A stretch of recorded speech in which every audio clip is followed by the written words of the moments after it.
Hello, আসসালামু আলাইকুম everyone. কেমন আছেন সবাই? আশা করি ভালো আছেন। আজকে আমি রান্না করব গরুর মাংস প্রেসারে রান্না করব, প্রেসার কুকারে। তাই আমি সব কিছু দিয়ে নিচ্ছি। মাংসটা ধুয়ে প্রেসারে নিয়ে হলুদ, লবণ, রসুন, কাঁচা লঙ্কা, পেঁয়াজ দিয়ে এটাকে ঢাকনাটা দিয়ে বন্ধ করে নেব। বন্ধ করে নিয়ে গ্যাসে বসাই দেব। মোটামুটি 5-6টা সিটি দিয়ে নেব। 5-6টা সিটি দেওয়ার পর প্রেসারটা খুলে নিলাম।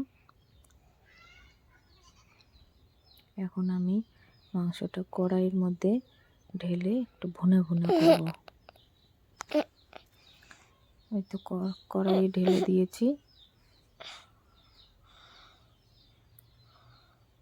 এবার দেব লঙ্কা গুঁড়ো,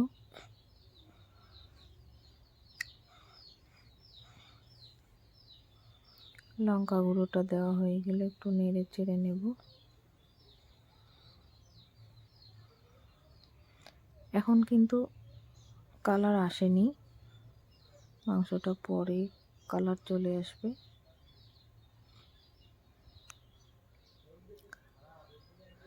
জিরে দিয়ে দিলাম, জিরে গুঁড়ো,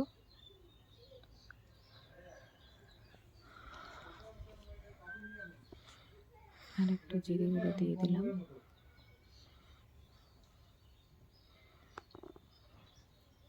জিরে গুঁড়োটা দিয়ে ভালো করে নেড়ে চেড়ে নিয়ে এবার একটু হলুদ গুঁড়ো দিয়ে দিলাম। কালারটা একটু কম হয়ে গেছে, তাই হলুদ গুঁড়ো দিয়ে নিচ্ছি। হলুদ গুঁড়োটা দিয়ে এবার ভালো করে এটাকে মেখে নেব, নেড়ে চেড়ে সেদ্ধ করে নেব।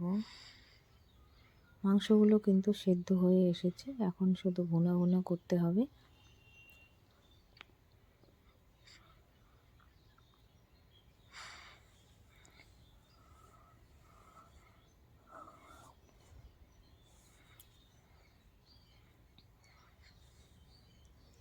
এবার সরিষার তেল দিয়ে নিলাম।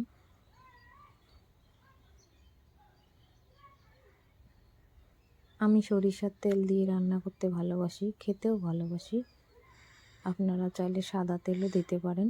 দিয়ে দিলাম আদা বাটা। আদা বাটাটা দিয়ে ভালো করে নেড়ে চেড়ে নেব। মাংসগুলোকে উল্টে পাল্টে নেড়ে চেড়ে নেব।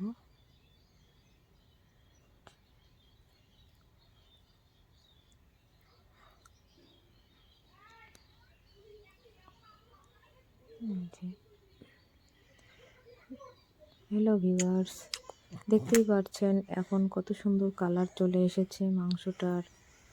এখন জলটা শুষে নিয়েছে। এখন এটাকে আমি ভুনা ভুনা করব।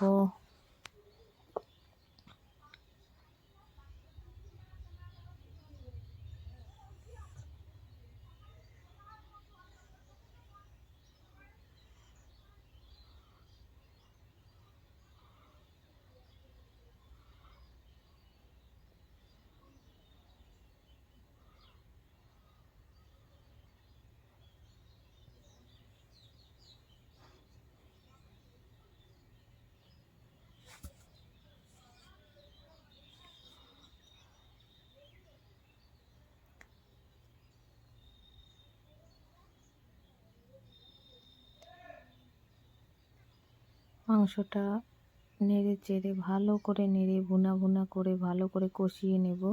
কষানো হয়ে গেলে এই যে প্রেসারে যে বাকি মাংসর ছেড়ে দেওয়া জলটুকু ছিল, সেই জলটুকু দিয়ে আর একটু কষিয়ে নেব।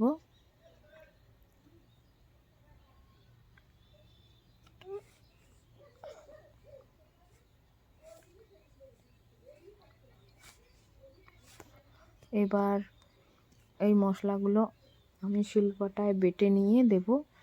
বাটা হয়ে গেছে, মাংসের মধ্যে দিয়ে দিলাম।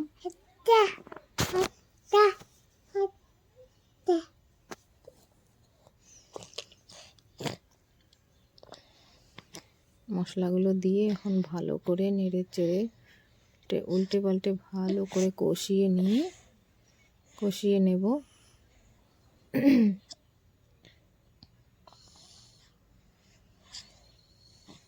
দেখ, মাংসটা আমার হয়েই গেছে কষানো, একদম কষান গরুর মাংস।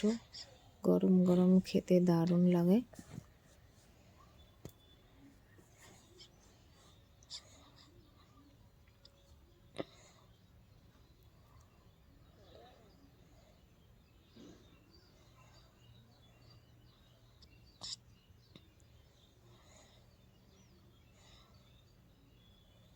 ব্যাস, রান্নাটা হয়ে গেছে। এখন আমি একটা বাটির মধ্যে নামিয়ে নেব।